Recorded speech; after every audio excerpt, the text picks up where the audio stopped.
Well, hello everybody, and welcome once again to another one of our series of In Conversations, where we talk to senior leaders from the very broad range of the health and care systems across our country. And today is a part two, is a follow up.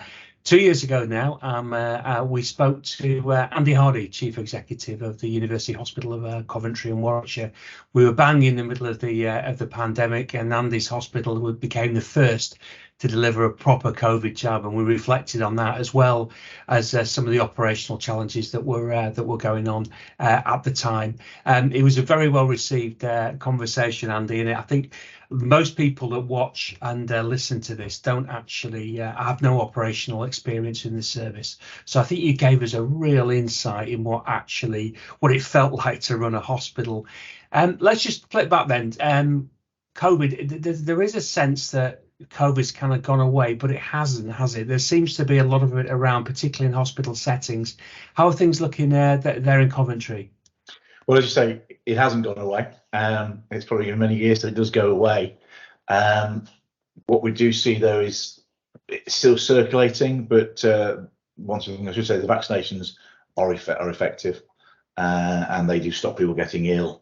Even if they catch it, the severity is massively reduced. But throughout this winter, we have seen a number of admissions of people with COVID. I think the main thing to say there is that they're coming in with COVID, not because of COVID. It's very rare we're now seeing admissions that are driven because of a response to catching COVID. And in fact, most of those patients are only finding out they've got COVID when they get tested when entering into the hospital. But of course, if there are other underlying health issues, it does add on to their challenges. So we have seen over 100 patients again at any one point in time in the organisation with COVID, but not really suffering from it. But then within that, literally only less than a handful of those patients ever needing intensive care treatment, which was very different to when we last spoke, when obviously the intensive care was very challenged because of COVID.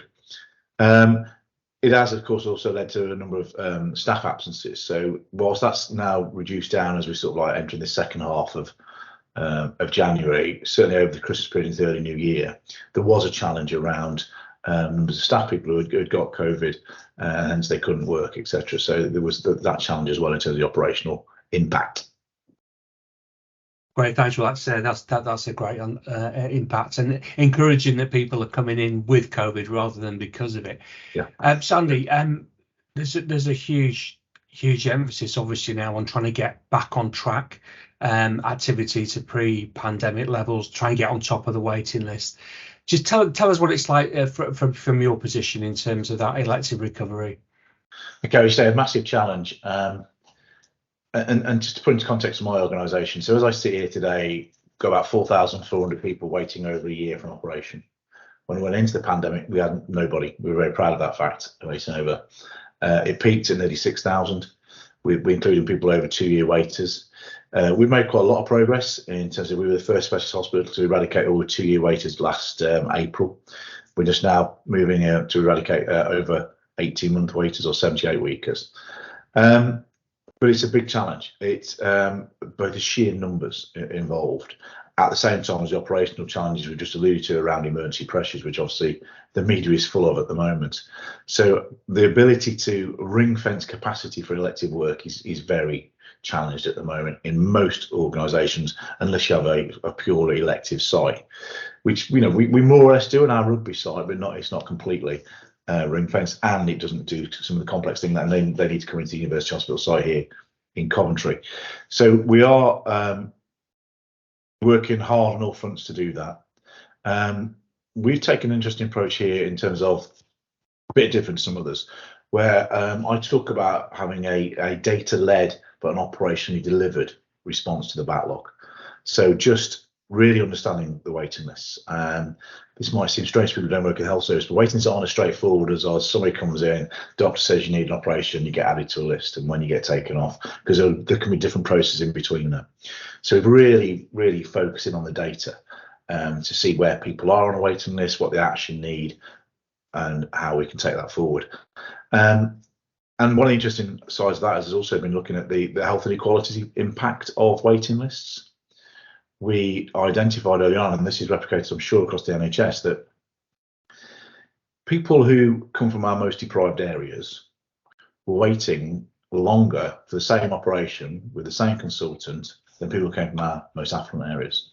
So we started to ask a few questions around that, and that's probably about agency and the ability to sort of how you play the system, who do you phone up. So we also tried to reduce that gap. We've created a tool which analyses our data of our waiting list, not just about what you're waiting for, where you come from, but do you have any other health comorbidities, how many times you come to ED, etc. So we're actually trying to reduce the waiting list at the same time as reduce that inequality, and we've had some success today. But to me, everybody waiting over 12 months is too long.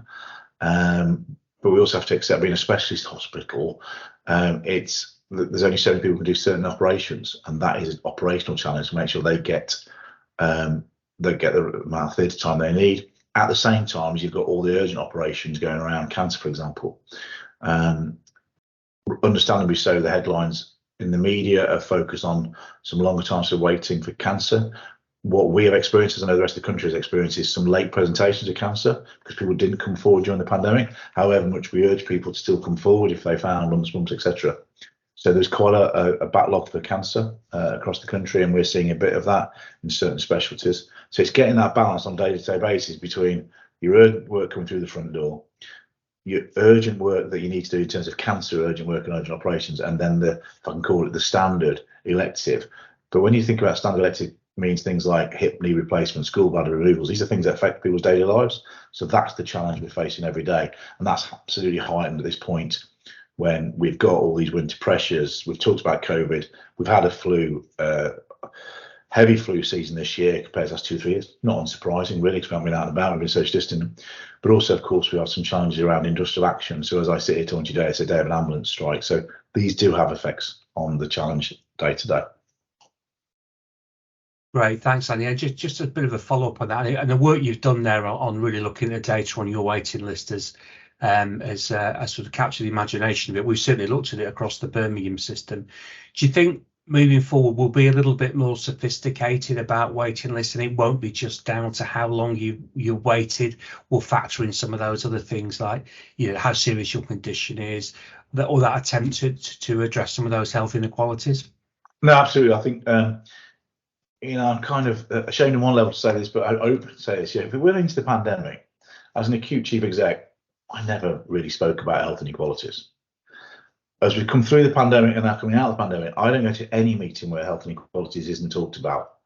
And actually, that's the way it should be. We talked about the tool we developed here. It's great. I mean, fabulous recognition for the guys who developed here to win the HSJ Inequalities Award last year. HSJ Awards, and actually we've got a lot of interest from around the country, over 40 different organisations who want to adopt that tool, because people are seeing that actually this is a tool it's relatively easy to just analyse some data to bring those inequalities down. So I am sure that we've started to bring health inequalities into all of our decision making process. And actually I think the next stage, and this is where it would get controversial, is when we start to think about some of the other issues. So if people are economically active, or actually they can't work because of their injury, do they get some kind of priority over people who are inactive, whether that be age or whatever, or somebody self-employed? Do they need to be considered earlier? So that's not one for us at an individual organisation level, but I think when we start to have this big debate, which is starting to occur now, is in the media around what does the NHS do in the future, I think those kind of more ethical discussions are going to need to be had around that health inequalities.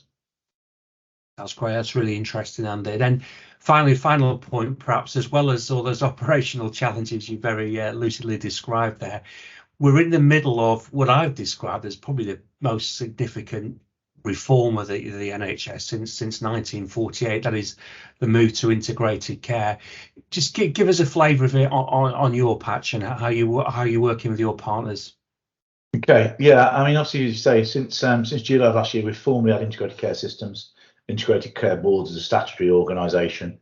The footprint that I am with is Coventry, Warwickshire, so it's one of the small ones, but not too small. It's just about 1 million people. It's sort of building on the work we had as STPs we talked about before. So I firmly believe in integration. I firmly believe in partnership working. I don't believe health service organisations, whether you're small or large like mine, can be successful if you work as an island. But that doesn't mean it's easy when it comes to actually doing partnership working. And that's the same in all industries. I know it is. When you've got competing interests, often in the health service, and we still see this, incentives, they're not aligned. So how do you start to align those? And I think that the system can do that. And of course, it means change in lots of different areas. But what we are starting to make progress on is that understanding of, like, wherever patients move from one organisation to another, however efficient those individual organisations are, you get duplication, you get waste at the touch points. So we're starting to see some of that eradicated. That's good for patients. If we start thinking of a patient pathway from the minute they say the GP, go through to if they do need an operation and then get discharged into whatever discharge setting as one pathway, irrelevant of who the different providers are, we're going to get better care for patients. And that is inevitably going to be more efficient care. When you start to look at the financial challenges in the NHS, I think that's really important. How's it going in Coventry and Warwickshire? It's going slowly, is the honest answer.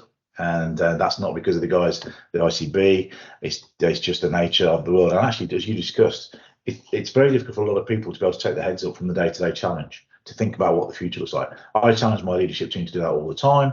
But when you're in the middle of a winter with, you know, all the pressure discussed earlier, that can be difficult. And also, we've got quite a number of different organisations with those competing priorities. So getting everybody to the table at the same time to look in the same direction is a challenge. Absolutely.